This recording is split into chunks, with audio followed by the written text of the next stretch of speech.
Hey guys, I'm Lauren Zinn Buck and welcome to Yoga Through Lauren. Today I want to give you a sequence that you can do on your own at home. This is a variation of the sun salutation. Actually, there's a lot of different variations of the sun salutation. In yoga class, classical style, you hear them Surya Namaskar A, Surya Namaskar B, Surya Namaskar C, and Surya Namaskar means sun salutation in Sanskrit.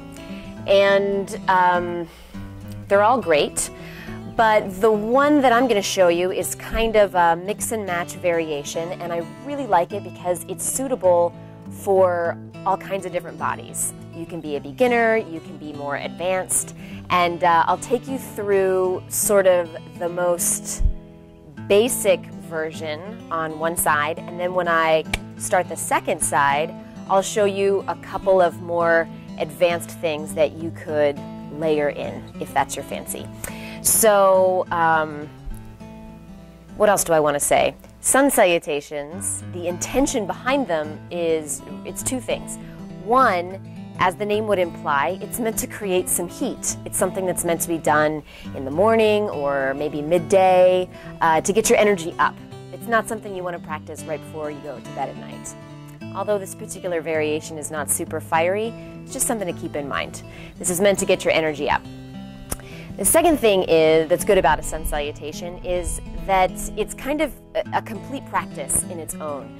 So, you know that feeling you get when you complete a whole yoga class? You know, you spend an hour or an hour and 15 minutes, maybe 90 minutes practicing in a class, and you get out and you just feel done, complete.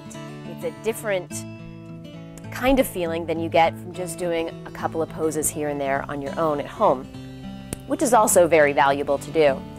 But the sun salutation is meant to be a complete practice on its own. So just by going through a sun salutation or 2 or 3 or 5 every day, it's going to bring you closer to that dunzo feeling that you get from your yoga class.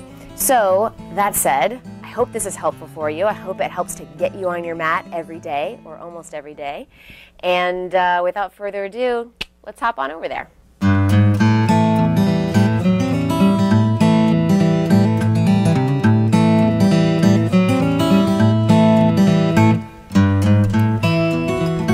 All right, so our sun salutation begins in Tadasana at the top of your mat. So take a few moments, as you should at the start of any yoga practice, to find your nice, smooth, even breath. That means that your inhales and your exhales are the same in length.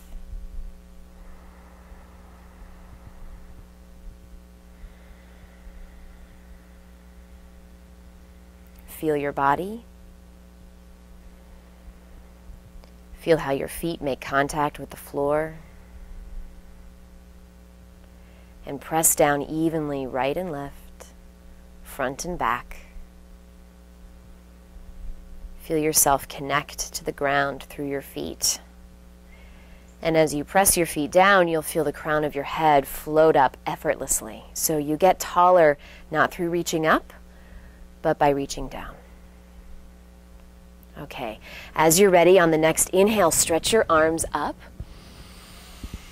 And then as you exhale, find a forward fold, swan dive down. So your knees can stay pretty bent here if the hamstrings feel tight.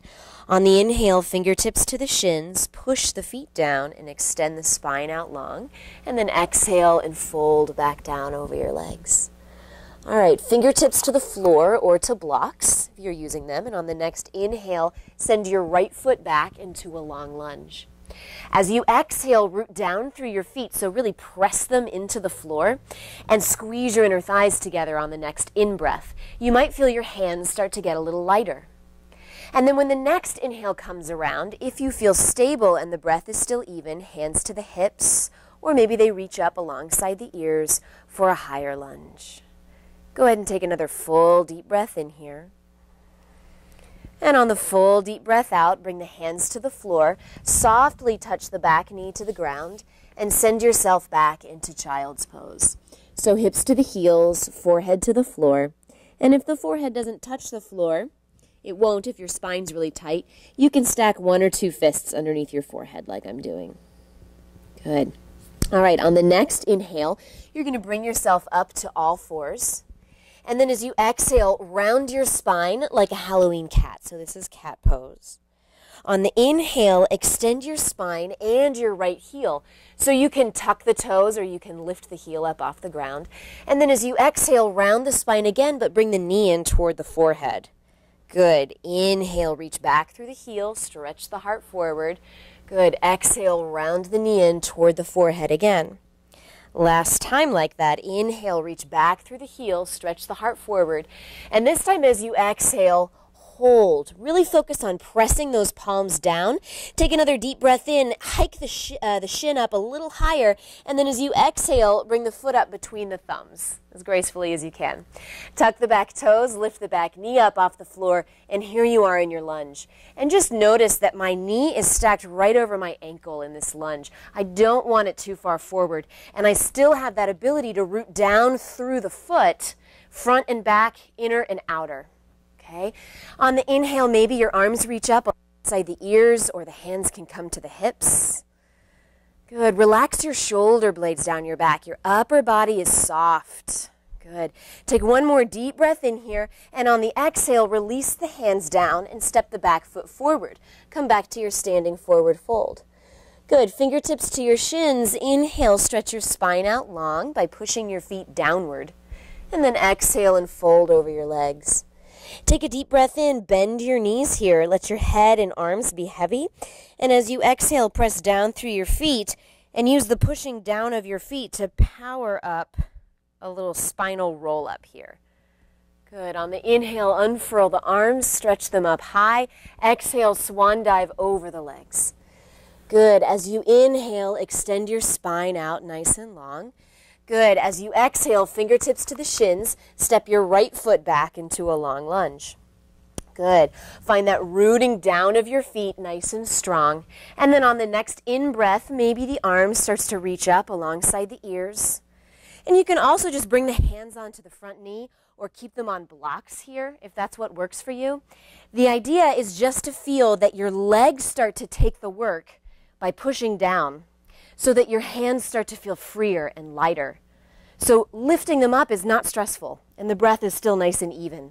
So on the next exhale, go ahead and release it down and take yourself back into child's pose. Now, if child works for you, by all means, stay here, or feel free to tuck your toes and stretch your hips up and back into downward facing dog. Either one of these poses should feel like a resting pose to you. It should be a chance to really tune in, not too exerting, and it should also lengthen your spine. So if down dog is not that pose for you yet, stay in child's pose here. All right, now you can do this from fours like we did before, inhaling and stretching the left heel back behind you, or you can do it from downward facing dog. Inhale, stretch the left heel up toward the sky. Good. As you exhale, round the knee in toward the forehead. Good. Inhale, reach the heel up and back as the sternum reaches long. Good. Exhale, knee in toward the forehead. Again, inhale, reach it up and back. Last time, exhale, round the knee in and stay here. Take another deep breath in, push down through the hands, hike that foot up, and then as you exhale, place the foot between the thumbs. Good. Take a deep breath in, extend your spine long, push down through the feet, and maybe those arms will float up. Focus on relaxing the shoulder blades, relaxing the jaw, the muscles of the face. Just let your upper body perch on your lower body. Good. Let's take one more deep breath in here, and as you exhale, release the hands around the front foot, step the back foot forward, and relax over your legs. Take a deep breath in, fingers to the shins to extend the spine out long. Exhale, fold over your legs once again. And then inhale, bend the knees to prepare. Relax your spine. Exhale, push down through the feet. So the strength of the legs is what powers this rolling up action. The spine receives. As you inhale, unfurl the arms. And as you exhale, bring the hands into prayer right in front of the heart center. Good. Close your eyes for a minute here, or just let your gaze go soft. Tune back into your breath. And notice all the effects from the single sun salutation. Notice any sensations of pulsing, streaming, or tingling as your energy, your prana, wakes up and begins to fill you more. Notice the effect that that has on your body, your heart rate, your body temperature. And also the effect that it has on your mind, on your sense of wakefulness.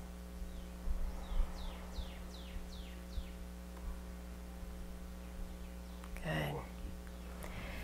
It's better than a cup of coffee, these sun salutations. So the final part of your practice, no matter how many of those you wish to do, is to lie down on your mat for about 5 minutes. Set a timer or play a soft, relaxing Enya type of song if that's helpful for you, and make sure you take that Shavasana. All right, until next time, namaste.